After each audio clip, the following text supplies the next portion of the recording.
Why are you here? My sister asked loudly as I stepped into the kitchen. Didn't you get the vibe this wasn't your year? I just smiled, walked out without saying a word.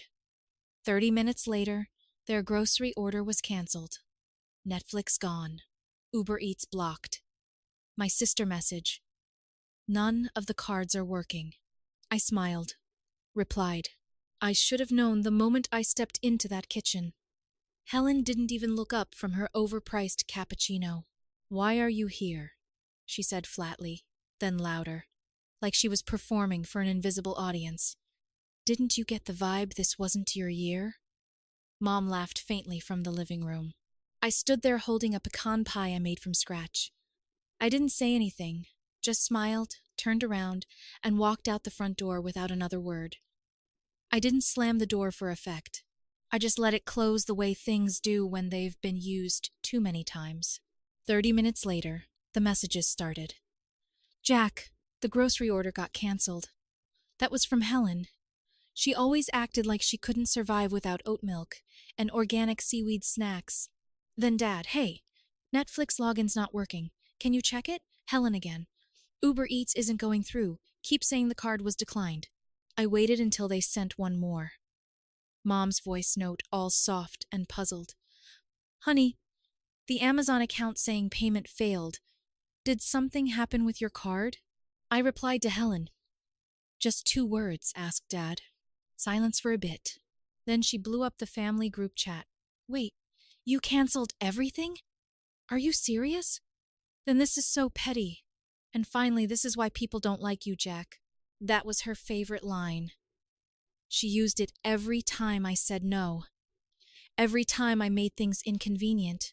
See, what they didn't know, or didn't care to notice, was that they'd been leeching off me for years. Quietly, automatically.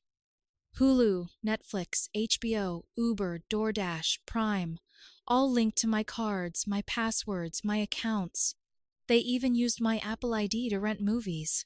I was their silent benefactor, and they treated me like a tech support intern who didn't know when to leave.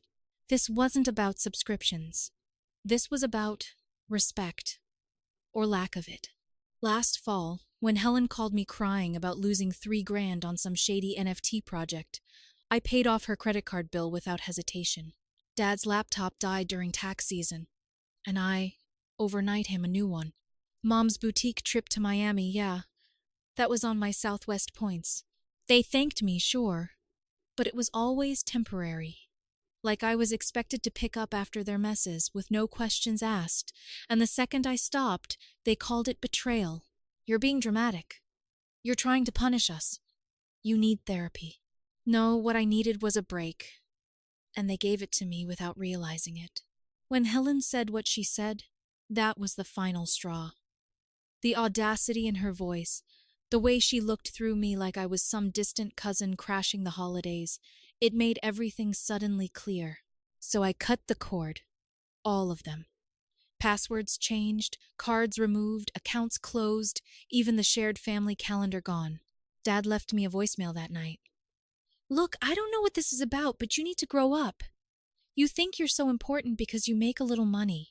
A little money. That's what he called the 6 figures I made. Freelancing the past 2 years that quietly paid off Mom's medical bills and kept the fridge full every time they forgot to go shopping. But here's where it started to turn. Because the next day, my cousin Luke messaged me. Dude, what the hell happened? Your mom told Aunt Sharon you've been mooching off them and caused a scene. That's when I realized they weren't just mad. I was becoming the villain in the story they were rewriting, and they weren't going to stop, but neither was I. The lie spread faster than I expected. By noon the next day, I was getting texts from cousins I hadn't heard from in months. Hey man, everything okay with your folks? Heard there was some kind of incident. Apparently, my parents had told everyone I showed up to the house uninvited, started yelling in the kitchen, and stormed out when they asked me to be respectful. Helen added that I'd been unstable lately. He's always had a problem with authority, she told our Uncle Doug during brunch the next day. It would have been funny if it wasn't so calculated. I didn't defend myself immediately. I waited. People like my family count on that. They count on silence. They spin a version first, and by the time you tell the truth, it sounds like an excuse. But I wasn't going to play defense anymore. So I sent a single text to our extended family chat. I didn't yell. I didn't argue. I brought a homemade pie, was mocked in front of my parents, and left without a word. Then I canceled all the services I've been paying for silently for the last 6 years. I'll let you decide what that says about me. Within minutes, Luke called. Then Sarah, my cousin from Portland. Even Uncle Mike texted me saying, "That's pretty messed up. Didn't know you were the one paying for all that. Truth travels slower, but it lands harder." That night, Helen called again. I picked up this time. I wanted to hear it. She didn't ask how I was. She went straight for it. "What the hell was that? You're dragging our family drama in front of the whole extended group now." I asked her if anything I said was a lie. She pivoted. "You're trying to make us look bad." I told her they didn't need my help with that. That's when the real venom came out. She started picking apart everything I'd done for them. Like it didn't matter. Said I never gave from the heart. That I just wanted to feel needed. That I liked having power over them. That hit harder than I expected because maybe I did want to be needed. But what was wrong with that? Was it worse than being used and discarded the moment you stopped serving a purpose? Mom messaged me later that evening. Said she didn't appreciate me airing private matters to the family. I asked her how private it was when Helen had already told half of them a fabricated version. Then she sent a line that did it. "This is why we never let you handle things. You always make it about yourself." I stared at the screen for a while. That line didn't just come from nowhere. It was something she believed, maybe had always believed. So I screenshotted everything. Every transfer, every subscription receipt, every bank charge with their name on it, years of silent help. I dropped it into the group chat. No caption, just facts. They didn't reply, but Luke did. "Bro, this is unreal. You've been doing all this for them." Then Sarah, "You were literally keeping their lives running." And that's when the tide started turning. The very next morning, I woke up to see Helen had left the group chat. Then Mom, then Dad. But the damage was done. Not to me this time. I was fine. But to the image they'd spent years crafting, where they were the noble, misunderstood parents, and I was the difficult one, who couldn't just be normal. Only now people were asking questions they couldn't answer. And I was just getting started. I didn't expect them to go quiet. Not really. Silence was never their weapon. It was their waiting room. A space to huddle, regroup, craft a new version of the story before unleashing it again. I'd seen this routine play out dozens of times growing up. Some neighbor wrongs them. Some cashier disrespects them. Some cousin stops talking to them. Every time, they became the martyrs in their own rewritten script. They were always the victims. Only this time, the script wasn't working. Too many people had seen the receipts. Too many had started connecting the dots. But I knew something was coming. It always did. And sure enough, 4 days later, I got a text from Aunt Sharon. "Your mom's been telling everyone you showed up high. Said you threatened Helen." I just stared at my screen. It was bold. The lie, I mean. But what shocked me more was how quickly they'd escalated to character assassination, like none of what I'd done for them even existed anymore. I replied to Sharon with just one sentence. Ask her why I paid for her roof last year. That was the beginning of the unraveling. That Sunday, they had their usual extended family lunch, not at our house, at Aunt Rhonda's. The guest list was the same as always. Cousins, uncles, kids playing tag outside, cheap folding tables lined with potluck dishes no one actually wanted. I wasn't invited. I hadn't been for years, unless they needed me to fix their Wi-Fi or front the tab for catering. But I heard what happened. Sarah confronted Helen in front of everyone. "You told us Jack threatened you," she said. "But he sent screenshots. He's been paying for your stuff for years. Why would you lie?" Helen didn't even flinch, apparently. Just snapped back with, "Because he's toxic. You all think he's so noble, but he's just manipulative. He does these things so he can hold it over us." Then she dropped the sentence that changed everything. We took him in when no one else wanted him. And that stopped the whole room cold. See, that wasn't just cruel. That was revealing, because it wasn't true. I'm their biological son, their firstborn. I wasn't adopted. I wasn't a cousin from a broken home. I was theirs. And yet somehow, somewhere in their minds, I'd been rewritten into this burden they were graciously tolerating. Sarah told me later that you could hear a fork drop after Helen said it. Then someone, maybe Luke, asked, "Wait, what does that mean? He's your brother." Helen tried to laugh it off, said it was a figure of speech. But it wasn't. Not really. It was the first honest thing she'd said in years, because they'd always treated me like I owed them for existing. When I was 14, Dad told me I should be grateful they didn't send me to boarding school. At 19, after I moved out, Mom cried and said I abandoned the family. At 25, when I got a decent job, they asked how much I was making before they asked if I was happy. I thought that was normal. I thought family guilt was just part of being close. But it wasn't closeness. It was control. And now they were losing it. After that lunch, Luke called me. "They're falling apart, man. No one's buying it anymore." Helen looked like she was trying to dig herself out with a spoon. I didn't say much. I didn't need to. I was finally learning the power of stepping back and letting the truth stand on its own. Then the next wave hit. Mom sent me an email. Subject line: "You've done enough damage." It was long, rambling. She talked about Dad's health, about how Helen was emotionally fragile, how I had embarrassed the family, turned people against them, ruined relationships. Then, tucked in the middle, a sentence that said more than she probably meant. "This is what we get for letting you feel important." That was it. That was the sentence that flipped the switch for me. Because that's what it had always been about. Control. Keeping me in my place. Reminding me I was only valuable if I stayed quiet, stayed useful, stayed beneath them. I didn't reply. Not to her, not to Helen, not to Dad, who started calling again, leaving voicemails pretending like nothing had happened. Instead, I updated the shared drive, added more files, more receipts, more years of silence and sacrifice. Then I granted access to every single family member. Let them see it all. I thought that was the end of it.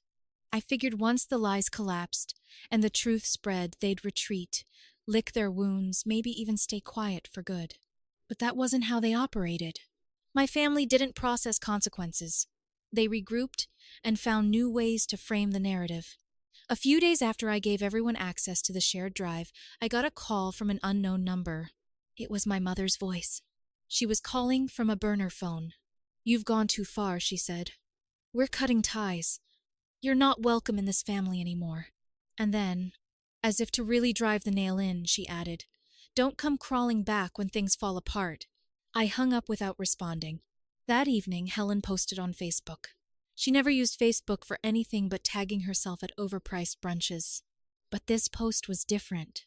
It was a photo of her with Mom and Dad, captioned, "Some people destroy families to feel powerful, not us. Love always wins." I didn't even have to say anything. "Within an hour," Sarah commented. "Is that before or after he paid your rent 3 times?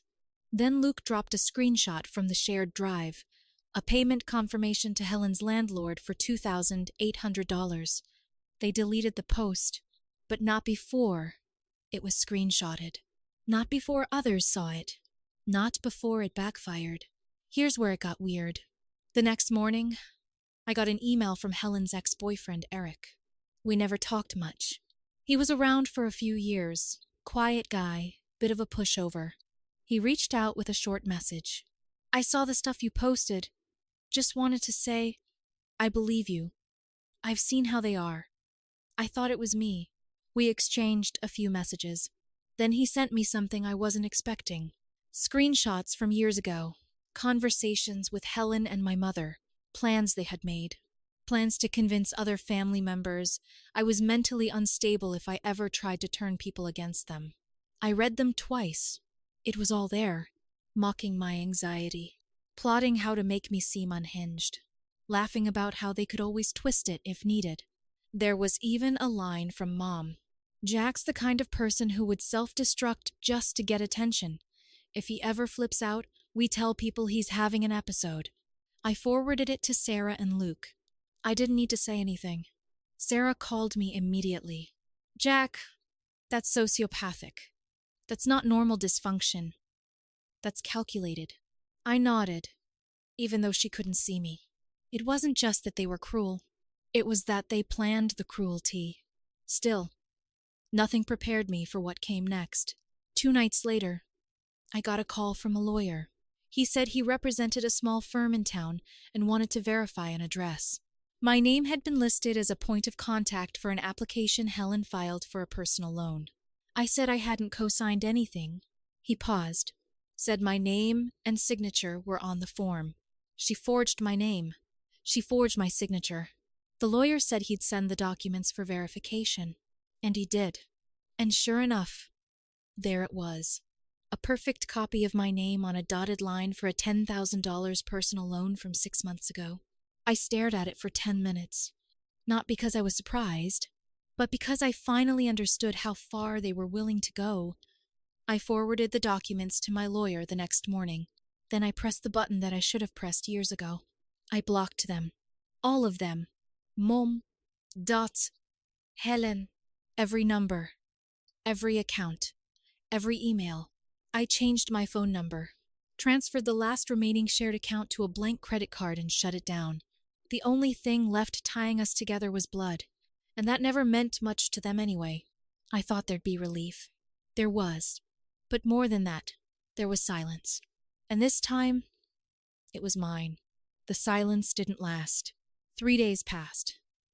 For the first time in maybe a decade, I wasn't being used, manipulated, guilt-tripped, or gaslit.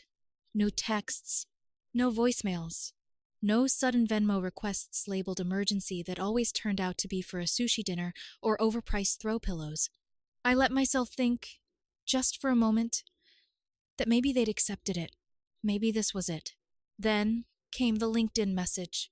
It was from Carla, a distant cousin on my dad's side. We'd spoken once, maybe twice. She messaged me with a screenshot and a line that read, "Didn't know what this was about until I saw your name. You might want to see this." It was a private Facebook group Helen had created. Family First, healing from narcissistic abuse. A whole community centered around her being the survivor of my so-called toxic behavior. She posted long, melodramatic paragraphs about growing up under the shadow of a controlling, angry brother who twisted reality and who cut our parents off to punish them. It read like a bad self-help blog post wrapped in victim cosplay. The kicker. My mother had commented under it. We always knew Jack had something wrong. We tried therapy. We tried love. But you can't fix someone who enjoys breaking things. I wasn't shocked. Not really. I was just tired. I screenshotted the entire thread, sent it to my lawyer. Not because I wanted revenge, because Helen had crossed the line from manipulation to defamation, and I wasn't going to let her drag my name into her soap opera to salvage her own ego. The next day, Sarah called me furious. "She's messaging people directly now," she said, "telling them you're dangerous, that you forged a loan and made it look like she did it." She had sent that to multiple family members. One of them, our cousin Jenna, pushed back, asked Helen why my name and address were on the application, why the loan payments were going to her account. Helen replied, "He hacked my email." That's when I realized they weren't just lashing out. They were spiraling, and they'd drag anyone down to keep from drowning. But here's where it got weird. Eric, Helen's ex, messaged me again. I hadn't heard from him since he sent me those screenshots of their old texts. This time, he wanted to meet. We got coffee the next day. He looked different. Older, tired, like he hadn't slept much since 2019. But what he gave me made my stomach turn. "A USB drive," he said. "I should have deleted this years ago, but something told me not to. It had audio recordings from their apartment when they were still together. Helen talking to Mom, laughing about how easy it was to get Jack to pay for things as long as they threw in a few compliments. Joking about how even his guilt has a credit limit. Then one line from my mom: "If he ever turns on us, we bury him. We make sure no one believes a word he says." I didn't even know what to feel. Angers, sûr. But more than that, just a deep, aching confirmation. I hadn't imagined it. I wasn't being too sensitive. They planned this, cultivated it, played roles in their heads for years. I sent a few of the recordings to Luke and Sarah. I didn't even need to say anything. They both called within the hour. "Jack," Sarah said. "They were never going to stop. You get that now, right?" "Yeah, I got it." I filed a formal complaint through my lawyer. Defamation, loan fraud, and a restraining order in progress. I sent an official cease and desist to Helen's last known address. 2 days later, I got a letter. It was handwritten, from my father. No return address. Just a few crumpled pages in the same stiff, angry handwriting I'd learned to decode as a kid. He didn't apologize. He didn't acknowledge anything. He just wrote, "You've humiliated your family. We raised you, and this is how you repay us? You've made your choice. You are no longer part of this family. We won't speak of you again." There was something final about it. Like they thought they were the ones cutting me off. Like they still believed they had that power. But here's what they didn't know. That morning, I transferred the last of my saved documents into a vault and handed access to my lawyer. I changed my number, changed my email. I removed every digital trace of them. Blocked numbers, emails, social accounts, everything. Then I made a decision I hadn't made before. I sent a message to the relatives who had stuck by me. Just a few lines. "I'm stepping away from this family. If you ever need me, I'm here. But I'm done pretending people like that have any claim to me." The responses were quiet, respectful. No one blamed me. Because at this point, no one believed their version anymore. And for once, I didn't feel guilty. I felt free. It ended with a message. No phone call, no confrontation, no apology. Just a screenshot from Helen sent to my new number, one she had clearly gone out of her way to get. The image was a group chat between her, my parents, and 3 of their longtime friends who used to nod along in agreement whenever my mom complained about how difficult Jack has always been. The caption read, "We are no longer your family." That was it. 5 words. Bold and final. Like they were cutting off a diseased limb, like they were doing me the favor. I stared at it for a minute, then another, then put the phone down and waited for a feeling that never came. No grief, no regret, no urge to call back and fight for something I'd spent years holding on to with bloodied hands. I just sat there in my parked car outside a UPS store holding a coffee that had gone cold and realized something simple and terrifying. They never were my family. Not in the way that word should mean something. A family doesn't keep a running tally of your failures while spending your money in silence. A family doesn't mock your generosity in private and accuse you of being ungrateful in public. A family doesn't threaten to bury you the moment you stop playing along. I'd held on to the idea of them longer than I should have, thinking that somewhere underneath the manipulation and guilt, there had to be love. But it wasn't love. It was ownership, and I had finally walked off the shelf. The legal side had wrapped up faster than expected. Helen didn't want to take the risk of facing charges for forgery. My lawyer negotiated a settlement. The money was repaid quietly, probably by my parents behind the scenes. No apology came with it, just a dry note from her lawyer. My client agrees to the terms. Not even my name. That was the moment I knew I'd been a transaction to them. A reliable account number. A backup emergency contact. A name they filled in when they needed things to look stable. I wasn't their son. I was their safety net. And I'd cut every thread. They tried damage control, of course. Even after the Facebook group crumbled. After Sarah posted voice notes of Helen joking about milking Jack's guilt, they kept the whisper campaign alive. They told people I was mentally unstable, said I was being controlled by outsiders. that I'd joined some kind of anti-family cult. That therapy had poisoned me. Luke sent me screenshots. One of their old friends commented, "Isn't he the one who bought you that car?" On a thread where Helen was painting me as violent, the silence that followed said more than any defense I could have offered. And still, they couldn't stop. 2 weeks after the "We are no longer your family" message, Dad left a voicemail from a blocked number. "Whatever lies you're telling, it ends now. We've been good to you. You owe us more than this." I played it once, then deleted it. Because I didn't owe them a damn thing. Not the thousands I spent.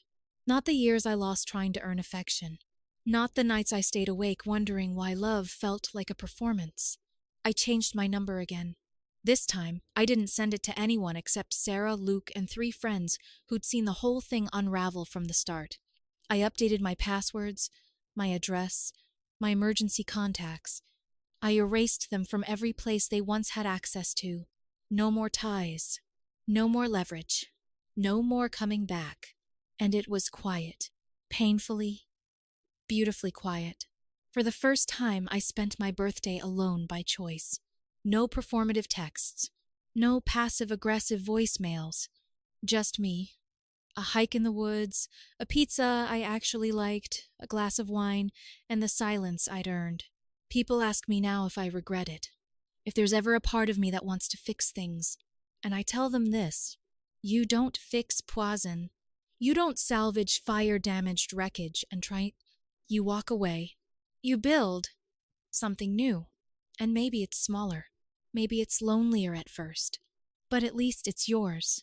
They sent their message. So here's mine. I am no longer your son. And that's the first honest thing this family has ever said.